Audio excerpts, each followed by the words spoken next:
Good morning and welcome to Advanced Management Science.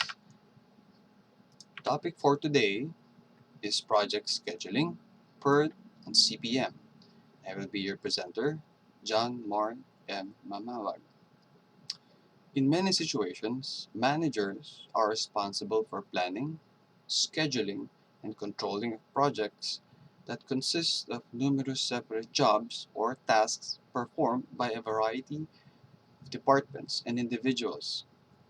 Often, these projects are so large or complex that the manager cannot possibly remember all the information pertaining to the plan, schedule, and progress of the project.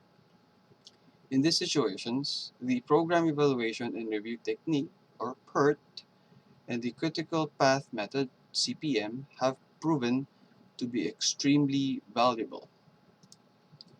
PERT and CPM can be used to plan, schedule, and control a wide variety of projects, such as research and development of new products and processes, construction of plants, buildings and highways, management of large and complex equipment, design and installation of new systems. To give you a brief history about PERT and CPM, although PERT and CPM have the same general purpose and utilize much of the same terminology, the techniques were developed independently. PERT was developed in the late 1950s, specifically for the Polaris missile project. Many activities associated with this project had never been attempted previously, so PERT was developed to handle uncertain activity times. CPM, however, was developed primarily for industrial projects for which activity times were known. CPM offered the option of reducing activity times by adding more workers and/or resources, usually at an increased cost. Thus, a distinguishing feature of CPM was that it identified trade-offs between time and cost for various project activities. The unifying factor about PERT and CPM is that today's computerized version of PERT and CPM combine the best features of both approaches, thus the distinction between the two techniques is no longer necessary. The following are PERT and CPM benefits.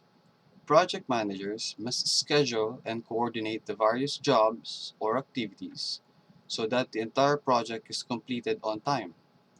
A complicating factor in carrying out this task is the interdependence of activities. For example, some activities depend on the completion of other activities before they can be started, because projects may have as many as several thousand activities.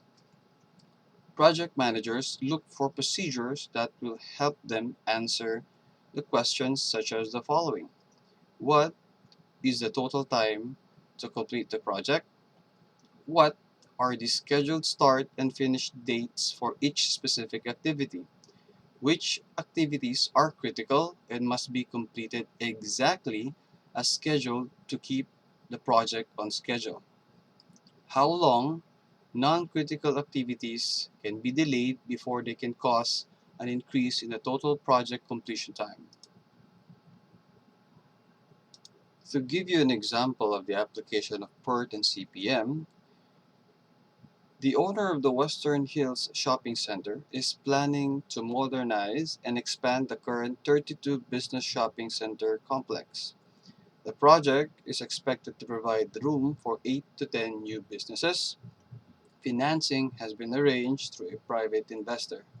All that remains is for the owner of the shopping center to plan, schedule, and complete the expansion project. Let us show how PERT and CPM can help. As you can see in the slide, we have activity, activity description, immediate predecessor, and activity time. This is table 9.1 and it's the list of activities for the Western Hills Shopping Center.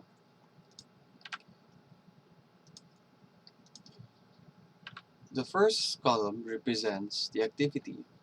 The letters A to I are assigned according to the order of how the project will be conducted in steps. The next column is activity description. The area where the activities to be conducted are listed in chronological order. The third column is the immediate predecessor. These are activities that must be completed immediately prior to the start of that activity. The fourth column is the activity time. This indicates the amount of time, which is in weeks, takes for any of the indicated activity description to be completed. Last but not the least, total time of completion, which is this indicates the total amount of time, weeks, which is 51, for the entirety of the project before it is completed. For us to be able to understand what Table 9.1 is saying, we need a graphical presentation.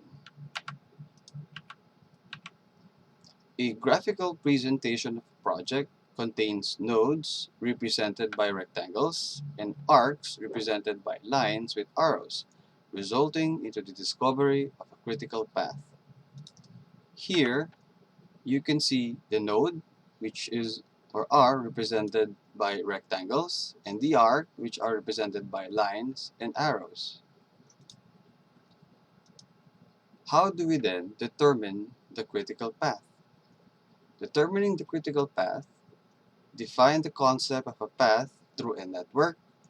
A path is a sequence connected nodes that leads from the start node to the finish node. The red arrows in an example is an example of a critical path. Determining the critical path. For us to be able to finish a project, basically, we begin by finding the earliest start time and the latest start time for all activities, where ES is equivalent to earliest start time for an activity, EF is equivalent to earliest finish time for an activity, and T, activity time. The earliest finish time then is EF equals ES plus T. To further explain what Pert and CPM's application is, together with the formula, please allow me to play the video for you.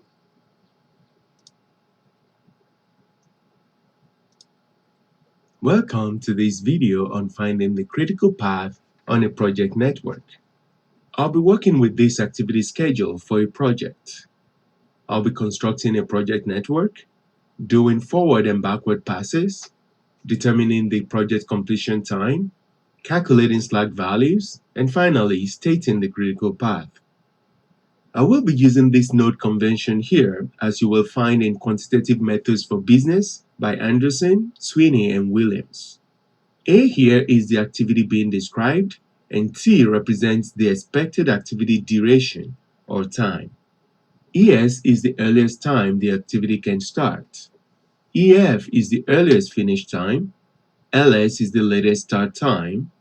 And LF is the latest finish time without extending the minimum completion time of the project.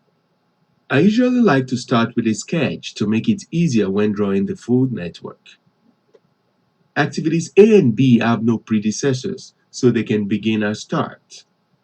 Activity C needs A to be completed before it can start. D needs both A and B completed. E needs D, F needs C and E, and G depends on E. Since F and G have no successors, they go to finish. So here is the network with the activity nodes displaying the letters and times. So let's do the forward pass. A has no predecessor, so its earliest start time will be 0, or right away. Since it has 7 weeks to be completed, its earliest finish time will be 0 plus 7, which gives 7.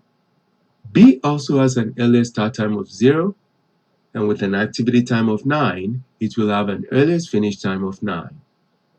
Now, C needs A to be completed before it can start. Since the earliest finish time for A is 7, then the earliest time C can start is 7. And with an activity time of 12 weeks, C will have an earliest finish time of 12 plus 7, which gives 19. D, on the other hand, needs A and B to finish before it can start. Since the earliest finish time for A and B are 7 and 9 respectively, and D needs both of them to finish in order to start, then the earliest time D can start is 9. In other words, the highest of the earliest finish times preceding an activity will be the activity's earliest start time. So D finishes at 8 plus 9, which gives 17. E here has only one predecessor D, and so can start at 17 and finish earliest at 26. F has predecessors C and E. Since the higher earliest finish time is 26, F can start earliest at 26 and finish at 32. G also can start earliest at 26 since it has only one predecessor E, and G can finish earliest at 26 plus 5, which gives 31. Note here that although G is the last letter, it doesn't have the highest earliest finish time because F has 32. So we say that the project's completion time is 32 weeks. In essence, the project's completion time is the highest of the earliest finish times at the finish node. Now let's do the backward pass. Since the project completion time is 32 weeks, the latest finish times for the activities at the finish node, F and G, has to be 32. That is, F and G cannot be completed in longer than 32 weeks. Next, we obtain the latest start times by subtracting the activity times from the latest finish times. For G, the latest start time will be 32 minus 5 to give 27. For F, the latest start time will be 32 minus 6, and that gives 26. Now, E has two successors, F and G. The latest start times are 26 and 27 respectively. As a result, the latest time E has to finish has to be 26 in order for F to start. In essence, when doing backward pass, the latest finish time of an activity must be the minimum of the latest start times of its successors. Thus, the latest start time for E will be 26 minus 9, which gives 17. Now, D has only one successor, E. So the latest finish time for D will be the latest start time for E, which is 17. And the latest start time will be 17 minus 8, which gives 9 for D. Activity C has one successor, F. Therefore, the latest finish will be 26 for C, and latest start will be 14. A has two successors, C and D. The minimum of their latest starts is 9. So the latest finish for A will be 9, and its latest start will be 2. Activity B has one successor, D, with latest start of 9. So the latest finish for B will be 9, and its latest start will be 0. The backward pass is now complete. Now, slack for an activity is defined as how long the activity can be delayed without extending or increasing the project's completion time. And it is calculated as LS minus ES or LF minus EF. So the slack for A will be 2 minus 0 or 9 minus 7, which will be 2. The slack for B will then be 0. For C, it will be 7. For D, 0. For E, 0. For F, 0. And for G, 1. Note, for example, that activity C can begin anytime between week 7 and 14, and it can finish anytime between 19 and 26. Thus, C can be delayed for up to 7 weeks, and the project will still be completed in week 32. Activities B, D, E, and F, on the other hand, cannot be delayed at all without extending the project's completion time. So, for example, if D is delayed by 2 weeks, then the project's completion time will be extended by 2 weeks as well, from 32 to 34. The activities with zero slack are called critical activities, and they form the critical path, which is the longest path in the network. So the critical path here is B, D, E, F. And that's it for this video. Thanks for watching. Welcome.